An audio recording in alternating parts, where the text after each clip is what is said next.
Это один из самых маленьких лифтов в Испании. А ширина 64 сантиметра. Создан лифт севильской компанией, специализирующейся по нестандартным лифтам. Fue un proyecto bastante ambicioso por el tema de que la escalera está protegida arquitectónicamente. Лестница и все это красивое здание в стиле регионализма, построенное архитектором Хуаном де Талавера и Редья в 1925 году. Tuvimos que un fabricante especial y unas medidas especialísimas para poner un ascensor por una persona. Но это просто забавная деталь. Гораздо серьезнее положение Мигелы и сотен одиноких пожилых людей, как она, которые лишены возможности выйти из дома. La única solución que había era que se fuera a casa de mi madre. Si en algún momento decidían poner el ascensor en su edificio, podría volver a su casa. Произошло это через 1,5 года.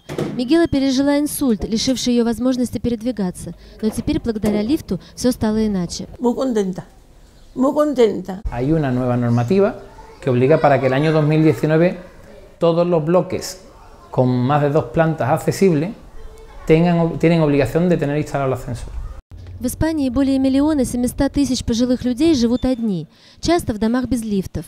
Но эта ситуация скоро изменится, и многие одинокие люди, как Мигела, почувствуют себя более свободными.